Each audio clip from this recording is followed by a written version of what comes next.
ٹھیک ہے جو بنوا لے وہ کیا کرے بھائی. ٹیٹو بنوانا بالکل حرام ہے. نبی کریم صلی اللہ علیہ وسلم نے بالکل منع فرمایا گدوانے کو یہ جسم کو. اس لیے لیکن جن لوگوں نے بنوا لیے وہ پھر زیادہ چکر میں نہ پڑیں, توبہ کر لیں اور آگے نہ بنوائیں. لیکن یہ نہ کریں کہ اپنے جسم کو جلانے یا تیزاب وغیرہ سے, جو آج کل بچے جو ہیں جب دین کی طرف آتے ہیں تو یہ کرنے لگتے ہیں. جو ہو گیا بس. کوئی ایسی آستین یا ایسی چیزیں پہنے جو ان کی باہیں ڈھکی رہیں, لوگوں کو نظر نہ آئے. اگر انہوں نے دل سے توبہ کر لی, ویسے نظر بھی آ جائے تو اللہ تو دلوں کا حال جانتا ہے. آج ہی تو آیا تھا سورہ حج کی ابھی جو پڑھ رہے سراج بھائی کہ بھائی اللہ کو ہماری جو ہے خون اور گوشت نہیں پہنچتا قربانی کا, بلکہ ہماری نیت اور ہمارے اعمال پہنچتے ہیں. تو اگر آپ کی نیت آگے یہ ہے کہ میں نے توبہ کر لی تو بس ٹھیک ہے الحمدللہ. کیا اللہ کے 99 نام یاد ہوں گے تو جنت میں جائیں گے؟ ان کا سوال یہ ہے کہ اللہ کے 99 نام یاد ہونے سے کسی کو وہ جنت میں چلا جائے گا. ہاں یہ بات میں نے بہت سنی ہے, لیکن بھائی وہ صفاتی نام ہے اللہ رب العزت کے, اور وہ یاد ہونے کے بعد اگر اس سنت پہ چلیں گے اللہ کی جو نام ہے اللہ رب العزت کے, اگر آپ اس کے عامل ہوں گے, اگر اس کے حامل ہوں گے, تب آپ کا معاملہ ہوگا کہ آپ کو وہ یاد بھی ہوں اور آپ ان پہ عمل بھی کرتے ہوں. مان لو رحمان, اللہ نے کہا میں رحمان ہوں, تو آپ لوگوں کے لیے رحمت بن جائیں. اگر آپ کو اللہ کا وہ نام یاد ہے, اللہ نے کہا میں غفور ہوں, معاف کرنے والا, تو آپ بھی لوگوں کو معاف کرنے والے ہوں. ورنہ خالی نام تو کوئی بھی رٹ لے, غیر مسلم بھی رٹ لے, تو ایسا تھوڑی ہے کہ نام رٹنے سے کوئی جنت میں چلا جائے گا جب تک آپ کے عمل میں نہ آ جائے. ہمارے ہاں 12 دن میں قرآن پورا ہو رہا ہے, لوگ چاہتے ہیں کہ آپ دعا کرانے آئیں. ہاں یہ آج ہی میرے پاس فون آیا تھا بھائی, تو میں نے جو جواب انہیں دیا, اسی لیے میں نے یہ بات یہاں چاہیے کہ میں اسے کھول دوں. میں نے انہیں جواب دیا کہ بھائی 12 دن یا 6 دن یا 8 دن یا 10 دن, ان دنوں میں 15 دن میں قرآن ختم کرنے کو میں تو گناہ مانتا ہوں, اور وہاں پڑھنے والا بھی اور پڑھانے والا بھی دونوں گناہ گار ہیں. تو اس محفل کی دعا میں بھی نہیں شریک ہونا چاہیے. میں نے انہیں منع کرا, وہ پڑھا لکھا آدمی ہے جس کا یہ سوال تھا, کہ میں نے بھائی آپ بھی بالکل وہاں شامل نہ ہوں, کیونکہ قرآن کی آیت پیچھے کھڑی ہے. قرآن میں اللہ نے کہا کہ جس محفل میں اللہ کی آیتوں کی مذاق اڑائی جا رہی ہو تم وہاں سے اٹھ کے چل دو, اور جب وہ کام بند ہو جائے تو لوٹ آؤ اس میں. تو اس لیے جو انہوں نے کر لیا 11 دن, تو انہیں پتہ ہی نہیں تھا, تو وہ گناہ ان سے ہو گیا. لیکن انشاءاللہ توبہ کر لیں گے. اگر وہ آج شریک نہیں ہوتے تو بالکل, تو میں تو بالکل منع کر دیا کہ میں تو دعا کرانے آ نہیں سکتا بھائی وہاں, میں تو شامل بھی نہیں ہونا ہے ایسی جگہوں پہ. میرے اپنے ساتھی ایک یہاں مرکز میں موجود ہیں, انہوں نے میرے سے پوچھا کہ میرے بیٹے کا 8 دن کا, تو میں نے انہیں یہ کہا کہ میں نے ابھی بات تو خراب کرو نا اس سے, جاؤ اور پھر پیار سے اسے الگ میں سمجھاؤ کہ اگلے سال سے تو نے 8 دن کا نہیں سنانا. تو انہوں نے وہ کام کر بھی لیا الحمدللہ, اور وہ تیار بھی ہو گیا کہ اگلے سال سے 27 دن یا 25 دن کا سنائے گا. تو اس لیے آپ لوگ بھی بالکل لحاظ نہ کریں. دیکھو ہمیں راضی اللہ کو کرنا, لوگوں کو نہیں کرنا. بچ جاؤ. جو حدیث میں سال میں 2-3 بار آپ لوگوں کو جھنجھوڑنے کے لیے سناتا ہوں کہ جو لوگوں کو خوش کرنے کے لیے اللہ کو ناراض کرے گا, اللہ تو ناراض ہوگا. یہ نبی کی بات بتا رہا ہوں, میری بات نہیں ہے.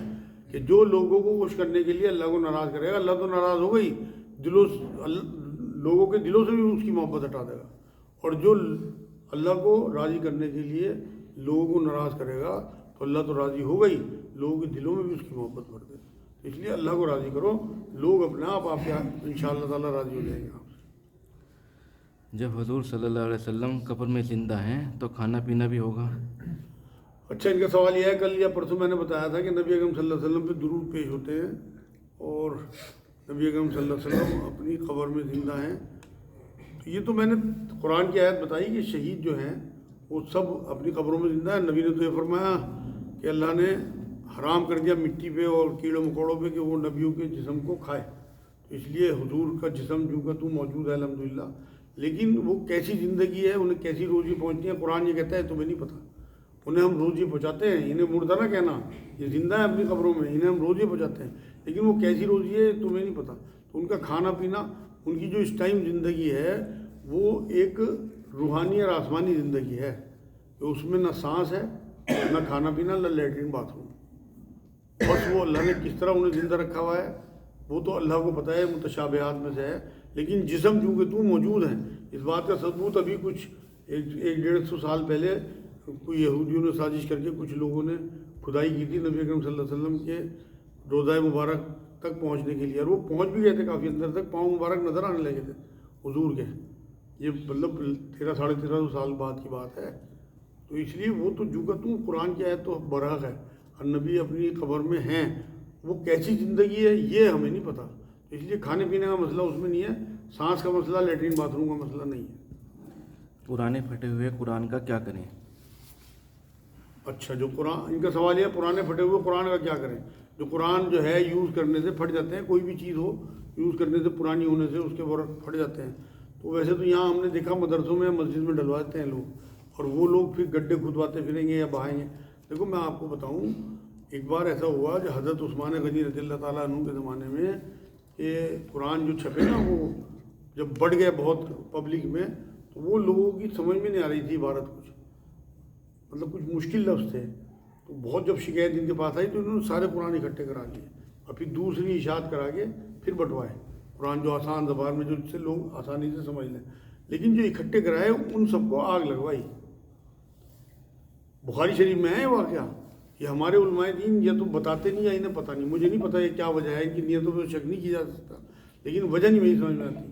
تو اس لیے کسی جنگل میں لے جا کے اور آگ لگا کے اس آگ کو آپ دفن کر دیں یا اڑا دیں سمندر میں، جا اس میں. لیکن سنت یہ ہے طریقہ ایک خلیفہ کا جو میں نے آپ کو بتایا.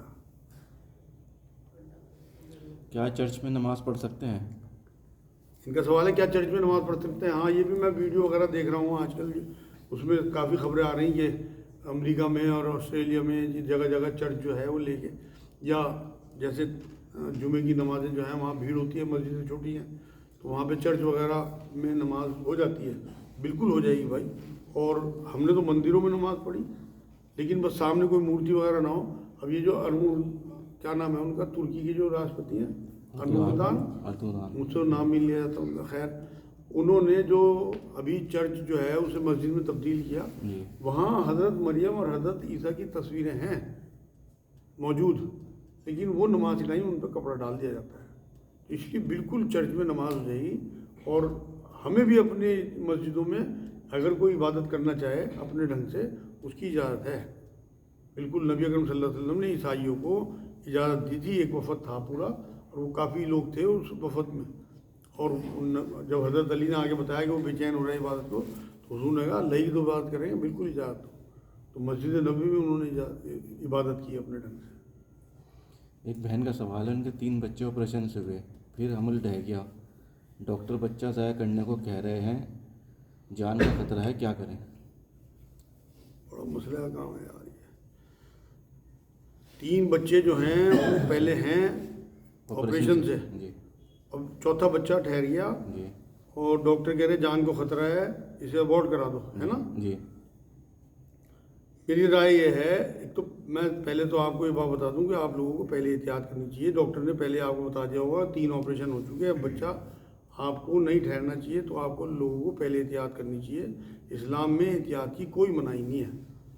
اس کے بعد کی بات یہ ہے کہ اگر بچہ، آپ نے مجھے یہ نہیں لکھا اس میں کہ کتنے مہینے کا بچہ ہے پیٹ میں، اگر بچہ 4 مہینے سے کم کا ہے اور ڈاکٹر آپ کو کہہ رہی ہے کہ آپ اسے ابورٹ کرا دیں، ایک ڈاکٹر سے اور مل لیں، اگر وہ بھی یہی بات کہے تو پھر اس بچے کو آپ ضائع کرا دیں، انشاءاللہ گناہ گار نہیں ہوں گی. کیونکہ اسلام کا اصول یہ ہے کہ 2 نقصان میں بڑا نقصان جو ہے اسے بچا لے، اور چھوٹے نقصان پہ آدمی صبر کر لے. تو آپ زندہ رہیں گی تو 3 بچے پالنے، گھر دیکھنا، لیکن اگر آپ نے خدا نخواستہ جان کی بازی لگا دی تو بہت گڑبڑ ہو جائے گی. لیکن اگر آپ کا بچہ 4 مہینے سے زیادہ کا پیٹ میں ہے، پھر آپ کو صبر کرنا چاہیے، اللہ پہ بھروسہ، انشاءاللہ اللہ اسے نارمل لے آئے گا. ہمارا مرکز 17 اپریل سے کھلے گا، انشاءاللہ ہم آپ کو دوائی بھی دیں گے اور آپ پہ دم بھی کریں گے. اگر 4 مہینے سے اوپر کا بچہ ہے پھر آپ میرے پاس آ جانا. ادروائز اگر 4 مہینے سے کم کا بچہ پیٹ میں ہے تو اسے ابورشن کرا دو، انشاءاللہ اللہ آپ سے راضی ہے. کیا تراویح نماز میں امام غلطی کرے تو کیا ہم ٹوک سکتے ہیں؟ ان کا سوال یہ ہے تراویح میں یا نماز میں اگر امام غلطی کرے تو کیا ہم ٹوک سکتے ہیں؟ بھائی جو پیچھے سامہ کھڑے ہوئے ہیں نا، تراویحوں میں تو انہیں ہی ٹوکنا چاہیے میرے نزدیک. ٹوک تو سکتے ہیں، لیکن بار بار اگر الگ الگ لوگ ٹوکیں گے نا تو جو حافظ حضرات ہوتے ہیں نا وہ گھبرا جاتے ہیں، پھر وہ بھول جاتے ہیں. جو سامہ پیچھے ہوتا ہے نا وہ بھی حکمت والا سامہ ہونا چاہیے کہ وہ چانس دے. مان لو کہیں اٹک رہے حافظ صاحب بھول گئے تو بھی انتظار کرے، وہ پیچھے سے چلے گا پھر یاد آ جائے گا اسے، یا کوئی ایک لفظ کا لقمہ دے دے تب بھی اسے یاد آ جاتا ہے. ہم دیکھ ہی رہے یہاں، تو ذاکر بھائی یہاں پہ سن رہے ہیں نا قرآن ان کا، تو وہ ٹھوک دیتے ہیں. لیکن اگر ہر آدمی، جیسے میں بھی سن رہا ہوں اس میں قرآن موبائل میں، تو میں اگر ہر آدمی ٹوکنے لگے گا نا غلطی پہ، تو پھر حافظ جو ہے نا وہ جو بھی یاد کرا ہوا وہ سب بھول جائے گا. لیکن نماز میں ضرور ٹوک دینا چاہیے. یہ ہمارے یہاں منع کرتے ہیں علماء دین کہ کوئی نہ ٹوکے. بھائی غلط نماز آپ پڑھا رہے ہیں. میں ایک بات بتاؤں آپ کو، نبی اکرم صلی اللہ علیہ وسلم ایک بار نماز پڑھا کے سلام پھیر کے صحابہ کرام کے ساتھ باہر نکلنے لگے، تو ایک صحابی نے ہمت کر کے نبی سے فرمایا کہ حضور جو آج آپ نے نماز پڑھائی اس میں ایک رکعت میں آپ نے جو تلاوت فرمائی آئے تھے ان میں ایک آیت آپ اسکپ کر گئے، پڑھی نہیں آپ نے، بھول گئے. تو نبی اکرم صلی اللہ علیہ وسلم کو بڑا تعجب ہو گیا. اچھا، اور صحابی موجود تھے، ان میں بھی حوصلہ آ گیا. تو حضور نے ان کی طرف اشارہ کرا کہ صحیح کہہ رہا، کہ ہاں جی صحیح کہہ رہا. تو نبی اکرم صلی اللہ علیہ وسلم نے پلٹ کے کیا کہا انہیں کہ تو اب کیوں بتا رہا مجھے، وہی بتاتا نماز میں ٹوک دیتا مجھے. تو نبی تو یہ بات کہہ رہے ہیں ایک عام سے صحابی کو، یوں نہیں کہا پلٹ کے کہ میرے پیچھے تو ابو بکر تھا، میرے پیچھے تو عمر تھا، وہ ٹوکتے مجھے. انہیں یہ بات کہی کہ مجھے وہی ٹوکتا، تو غلط نماز پڑھانے سے روکتا. ایسے ہی ایک بار اور ہوا کہ نبی اکرم صلی اللہ علیہ وسلم جو ہیں وہ عصر کی یا ظہر کی نماز تھی، پڑھا کے نکلے تو وہ باہر آ گئے بالکل مسجد سے. تو صحابہ میں سے ایک نے اسی طرح سے، حضور آج آپ نے 2 رکعت پڑھائی. حضور نے کہا اچھا، مجھے تو نہیں دھیان، مطلب یہ بھی دھیان نہیں تھا. پھر اور صحابہ سے کنفرم کیا کہ ہاں حضور 2 ہی رکعت پڑھائی، ہم تو لحاظ میں نہیں بولے کہ اس میں کوئی لحاظ نہیں. اب پھر اندر مسجد میں گئے اور پھر 2 رکعت اور پڑھائیں اور سجدہ سہو کیا تھا. یہاں ہمارے یہاں کہتے ہیں کہ سلام پھیر لیا، اگر کسی سے بات کر لی تو پوری پڑھو، تو وہاں تو 2 ہی پڑھی. اور یہ سارے مسلم شریف میں، بخاری شریف میں واقعات ہیں. ہم کیونکہ پڑھتے نہیں، ہم نے تو ان کے کندھے پہ ہاتھ رکھ رکھا جس طرح سے کہ ہمارا ٹھیک ہے، اگر ہم خود پڑھیں تو ہمیں ساری معلومات ہو. اور جو لوگ یہاں حدیثیں پڑھنے والے بیٹھے ہیں انہیں سب اندازہ ہوگا کہ میری بات کتنی سچ ہوتی ہے. یہ باتیں جب وہاں پہنچتی ہیں نا مدرسے میں، تو وہ میرے اوپر یہ کہتے ہیں یہ تو گمراہ کر رہا لوگ، آپ خود پڑھ لو، میرے سے حوالے لے لو، اندازہ ہو جائے گا. تو بالکل آپ ٹوک بھی سکتے ہو اور بتا بھی سکتے ہو. جب نبی نے خود فرمائی یہ بات تو پھر اور تو کوئی بڑے سے بڑا، کتنا بھی بڑا پیر ہو، کتنا بھی بڑا امام ہو، آپ بالکل ٹوک دو اسے. ایک سوال ہو رہا ہے، دعائیں قبول کیوں نہیں ہوتی؟ ان کا سوال یہ ہے دعائیں قبول کیوں نہیں ہوتی. نہیں، دعائیں قبول ہوتی ہیں. اصل میں دعاؤں کا جو معاملہ ہے وہ ہمیں نظر نہیں آتا، لیکن آج کا دور جو ہے یہ عجیب و غریب ہے. اس میں جو مجھے لگتا ہے نا دعائیں قبول نہ ہونے کی وجہ، وہ وجہ یہ ہے کہ ہم جو اللہ سے مانگتے ہیں نا اپنے لیے، وہ لوگوں کو نہیں دیتے. ہم اللہ سے معافی مانگتے ہیں کہ اللہ ہمیں مغفرت کر دے، دوسروں کو معافی دینے کو تیار نہیں ہے. اپنا سگا بھائی جو ہے وہ جو ہے اس کی حق تلفی ہم نے کر رکھی. اللہ ہمیں تو رزق دے دے. بہن کا بیوہ کا مال مار رکھا ہم نے. اللہ تو ہماری زندگی میں آسانی دے دے. دوسروں کے لیے آسانی ہم پیدا نہیں کرتے. اللہ ایمان سے نواز دے. آپ ایمان بانٹ رہے ہیں جو آپ اللہ سے مانگ رہے ہیں. تو جب تک ہم دوسروں میں چیزیں نہیں بانٹیں گے یہ دعائیں ایسی لٹکی رہیں گی. آپ جو چیز اللہ سے مانگ رہے ہیں پہلے کنفرم کرو اپنے دل میں کہ وہ آپ اللہ کے بندوں میں دینے کو تیار ہو. رزق مانگ رہے، آسانی مانگ رہے، صحت مانگ رہے، پیسہ مانگ رہے، علم مانگ رہے، بانٹنے کو تیار ہو، بالکل دے گا. ایسا ہو نہیں سکتا. لیکن اس کا معاملہ وہی ہے سرکولیشن. وہ چاہتا ہے میرے سے لو اور آگے دو، میرے سے لو. یہ اپنے نبیوں کے ذریعے وہ ہمیں سب کچھ سکھا چکا. کوئی بھی چیز ہو وہ جو تمہیں میرے سے ملے اسے فارورڈ کرو. آپ کر کے دیکھ لو، انشاءاللہ دعائیں قبول ہونی شروع ہو جائیں گی. میں تو مطلب بالکل آپ کو اللہ کو حاضر ناظر جان کے یہ بات کہہ رہا. میں بتا نہیں سکتا آپ کو یہ کتنا بڑا مشاہدہ ہے میرا اپنا. آپ بانٹنا شروع کر دو، دیکھ لو مل جائے گا واپس. اور گارنٹی ہے کہ 10 گنا ہو کے ملتا ہے الحمدللہ. 10 گنا کنفرم بات بتا رہا، میں کر کے دیکھ لو ٹرائی. اور کسی ذہن میں کوئی بات ہو بھائی؟ یہ جو لوگ بڑے بڑے مکان دکان باغات خرید رہے، پیسہ اکٹھا کر رہے اور عام پبلک کے لیے کچھ نہیں کر رہے، کسی مزدوری بھی ہے اس میں 20 روپے اس پہ لڑ رہے، 50 روپے پہ لڑ رہے، تو ان کا معاملہ کیا ہے؟ ان کا سوال یہ ہے کہ جو پلازے بنا رہے ہیں اور بلڈنگیں بنا رہے ہیں اور مزدوروں سے 20 روپے پہ لڑ رہے ہیں، ان کا معاملہ کیا ہے؟ بھائی سب یہ کنجوسی تنگ دلی ہے. حضور نے کیا فرمایا کہ سخی آدمی اللہ کے قریب ہوتا ہے، بندوں کے قریب ہوتا ہے، جنت کے قریب ہوتا ہے، دوزخ سے دور ہوتا ہے. چاہے وہ گناہگار ہی کیوں نہ ہو. اور کنجوس آدمی چاہے وہ کتنا بڑا عابد ہو، وہ لوگوں سے بھی دور ہوتا ہے، وہ جنت سے بھی دور ہوتا ہے، وہ اللہ سے بھی دور ہوتا ہے، دوزخ کے قریب ہوتا ہے. یہ میں حدیث بتا رہا، نبی کی بتائی بات ہے. اس لیے سب کنجوسی ہے کہ اپنے لیے پلازے ہوں اور غریبوں کے 20-20 روپے کاٹ لیے جائیں یا اپنے ملازموں کی تنخواہیں کاٹ لی جائیں. مطلب ذرا بھائی جیسے ہم انسان ہیں، ان کی بھی تو مجبوریاں ہیں.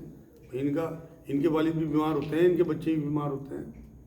تو اگر آپ کو یہ لگتا ہے کہ جینون کیس ہے تو بالکل کبھی اپنے جو ساتھی ہوں جو آپ کی خدمت کر رہے ہیں ان کا ساتھ دو اس معاملے میں. نبی نے تو یہ تک فرمایا کہ اس میں جو اپنے خدمت گاروں کی محنت کو کم کر دے گا اس کے لیے بے انتہا اجر ہے اس مہینے میں. بلکہ ساتھ مل کے کام کرایا کرو ان کے. اگر آپ کی دکان ہے یا آپ ایسے کسی کام میں ہیں کہ آپ کے آگے پیچھے لیبر رہتی ہے تو ان کا ہاتھ بٹایا کرو. ایسے تھے نبی اکرم صلی اللہ علیہ وسلم، بلال کا جا کے کام کرا دیا کرتے تھے. جو بلال کے ذمے ان کا مالک کام لگاتا تھا، بلال تو آرام کر لے، میں کر دوں گا تیرا کام. ایک دیوانی سی عورت تھی، روز حضور کو اکثر حضور راستے میں مل گئے، ہاتھ پکڑا، گھر میرے گھر کا کام کرا. حضور چلے گئے، کام کرا رہے ہیں اس کے گھر. بچے کھیل رہے ہیں، ایک نے آگے ہاتھ پکڑ لیا کہ میں کھیل رہا ہوں، ذرا مجھے فلاں چیز لا دو، ٹافی ہوتی ہے. اس طرح کی چیزیں جو بکتی ہوں اس زمانے میں، حضور پرچون کی دکان پہ جا کے اس کے لیے ٹافی لے کے آ رہے ہیں. آپ سوچو کتنا بڑا نبی، کیسا سرور کائنات، اور کیا باتیں ہیں.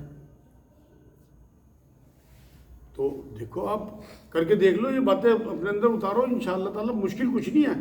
دیکھو یہ حضور کو بھیجا اسی لیے گیا کہ انہیں دکھانا تھا کہ یہ تمہارے لیے نمونہ ہے ہر چیز میں. وہ سب کچھ کر کے دکھا کے گئے، بیوی بھی کر کے گئے، بچے بھی پال کے گئے، اور ملک بھی چلا کے گئے، اور سربراہ بھی بن کے گئے، مولم بھی بن کے گئے. کوئی شعبہ ایسا نہیں ہے کہ جو حضور نے ہمیں کر کے نہ دکھا دیا ہو. ہر ایک کے لیے نمونہ ہے حضور اکرم صلی اللہ علیہ وسلم. جیسے آج کی ٹائم میں مطلب دو رائے پائی جاتی ہیں، مطلب قرآن کی تعبیرات میں سے ایک مولانا مودودی کی اور ایک بلال غامدی صاحب کی.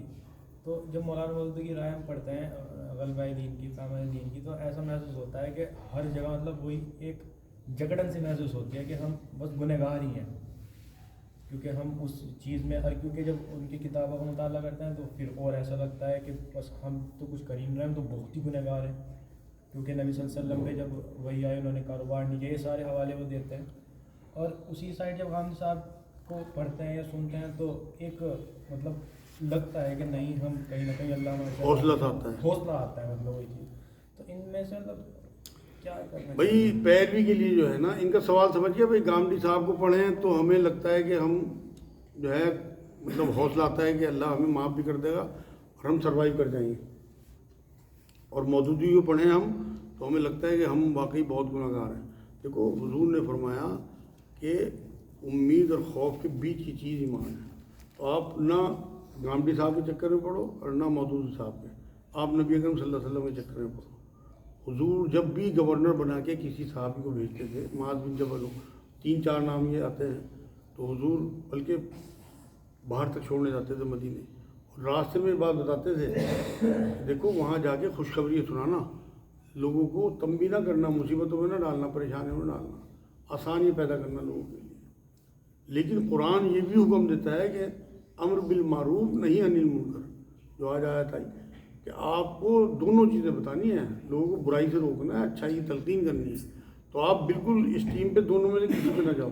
آپ کو جو بات غامدی صاحب کی قرآن و حدیث سے ملے وہ لو صرف، جس میں وہ بہت زیادہ لبرل ہو رہے ہیں اور وہ بہت زیادہ اس ٹیم پہ پہنچ جاتے ہیں. کئی بار میں بھی سنتا ہوں انہیں، تو وہ آپ نے نہیں ایکسیپٹ کرنی، وہاں آپ نے پلٹنا ہے. کیونکہ قرآن یہی کہتا ہے کہ اطاعت کرو اللہ کی، اس کے رسول کی اور اہل امر کی. لیکن اگر اہل امر میں کہیں اختلاف پاؤ تو پلٹو اللہ اور اس کے رسول کی طرف. تو اس کا مطلب یہ ہے کہ غامدی صاحب میں اور مودودی صاحب میں جب آپ اختلاف پاؤ تو پلٹو قرآن و حدیث کی طرف. اس آیت کا مفہوم ہی یہی ہے، وہ آپ ہی کے لیے آیت آئی. تو آپ خود، کیونکہ آپ پڑھے لکھے ہو بچے، انگلش ہندی جو بھی زبان آتی ہو آپ پڑھنا شروع کرو اور آپ نشان لگاؤ. اور آپ میں اگر تجسس ہے اور آپ 1 گھنٹہ بھی روز قرآن کو دینے لگو، جو چیز سمجھ میں نہ آئی نشان لگا لو. آپ یہاں آتے ہو، میرا نمبر آپ لے لو، میں ہر ٹائم حاضر ہوں قرآن کے لیے، ہر ایک کے لیے. یہ میں کیمرے کے سامنے بات کر رہا ہوں، جتنا مجھے معلوم ہے الحمدللہ اتنا میں وضاحت آپ کی کر دوں گا اور آپ کی انشاءاللہ تسلی ہو جائے گی. کیونکہ میری کئی تفسیریں پڑھی ہوئی ہیں اور میں سب کو انہیں مودودی صاحب کو بھی جانتا ہوں اور گامڑی صاحب کو بھی جانتا ہوں. تو میں تمہیں کوئی بیچ کا راستہ ایسا نبی اکرم صلی اللہ علیہ وسلم کے حوالے سے بتا دوں گا کہ تم مطمئن ہو جاؤ گے. کیونکہ جب حضور کی بات آ جائے تو پھر آدمی ایکسیپٹ کر لیتا ہے کہ ہاں بھائی یہ بات زیادہ ٹھیک ہے. اچھا، ایک ڈاکٹر اپنی روزی کی بڑھوتری کے لیے یہ دعا کر سکتا ہے کہ میری روزی بڑھ جائے، کہ زیادہ پیشنٹ ہو جائے، اس طرح سے مطلب دعا کرنا ٹھیک ہے؟ ان کا سوال یہ ہے کہ کوئی ڈاکٹر اپنے لیے اس طرح کی دعا کر سکتا ہے کہ میرے پیشنٹ بڑھ جائیں، میری روزی بڑھ جائے. بھائی جو ڈاکٹر جن کے پاس مریض آتے ہیں انہیں یہ دعا کرنی چاہیے کہ اللہ میرے پاس آنے والوں میں شفا پانے والوں کی تعداد بڑھا دیجیے. یہ کبھی نہ کریں کہ میرے پاس پیشنٹ بڑھ جائیں. پیشنٹ تو نمٹانی ہے کہ اللہ پاک انہیں شفا دے دے. بھائی ان کو تو آپ نے دعا کرنی ہے اللہ سے کہ میں نے جو دوا دی ہے ٹھیک ہو جائے. ماؤتھ پبلسٹی سے نئے آئے آپ کے پاس، پچھلے ٹھیک ہو جائیں. تو یہ دعا کرنی ہے. یہ نہیں آپ نے دعا کرنی کہ میرے پاس مریضوں کی لائن لگ جائے. مریض تو اللہ کرے آپ کی دوا سے ٹھیک ہو، انہیں شفا مل جائے اللہ کی. تو دعا یہ کرنی چاہیے ڈاکٹروں کو. اکثر میرے پاس ڈاکٹر روز ہی آتے ہیں، ایک دو ڈاکٹر ضرور. تو انہیں میں یہی ریکمینڈ کرتا ہوں کہ بھائی آپ دعا یہ کیا کرو کہ اللہ ہمارے پاس آنے والوں میں شفا پانے والوں کی تعداد بڑھا دیں. جمعے میں 4 سنتیں پڑھی جائیں یا 2 سنتیں؟ یہ سوال یہ ہے، جمعے میں 4 سنتیں پڑھی جاتی ہیں، 2 سنتیں. جمعے میں پہلے کوئی سنت نہیں ہے، صرف 2 نفل ہیں جو تحیۃ المسجد کے کہلاتے ہیں. اور جمعے کے بعد پھر 4 سنتیں نبی اکرم صلی اللہ علیہ وسلم پڑھتے تھے، 2 کر کے. کبھی کوئی جلدی کام ہو تو 2 مسجد میں پڑھ لیے، 2 گھر پہ پڑھ دی، نہیں تو 2 کر کے مسجد میں پڑھ دیتے تھے 4. تو یہ نماز ہے ٹوٹل جمعے کی. ویسے آپ جمعے کا دن ہے 200 پڑھو چاہے، لیکن جو سنت ہے جو آپ پوچھ رہے ہیں سنت، وہ یہ طریقہ ہے کہ حضور نے جمعے کے خطبے کے بیچ میں ایک صحابی انٹر ہوئے تو یہ کہا تم نے تحیۃ المسجد پڑھ لی خطبہ روک کے؟ تو انہوں نے کہا نہیں پڑھی. کہ پڑھو. ابھی وہ چپلوں میں ہی تھے. پھر اندر آگے انہوں نے پہلے تحیۃ المسجد پڑھی، حضور نے خطبہ روکا بیچ میں اور انہیں ٹوکا. اس لیے تحیۃ المسجد اتنی ضروری ہے. اس کے بعد پھر آپ جب خطبہ ہو جائے، اس کے بعد نماز ہو جائے تو پھر 2 کر کے 2 سنتیں آپ 4 سنتیں اس طرح سے پڑھ لیا کریں. انشاءاللہ حضور کی سنت میں ہیں آپ. اور یہ نیت اس طرح بننے کی تحت یہی بس کہ میں نیت کرتا ہوں مسجد میں آنے کی. بس تحیۃ المسجد اگر نہ بھی کہا جائے، اللہ تو دلوں کا حال جانتا ہے. آپ کی نیت ہو گئی، آپ نے اللہ اکبر کہا، مسجد میں آنے کی نیت آپ نے کر لی ہے. میں نے مسجد میں آنے کی 2 نفل کی نیت کری. لفظ یاد کر لو تحیۃ المسجد، وہ تو کہیں بھی مل جائے آپ کو نیٹ.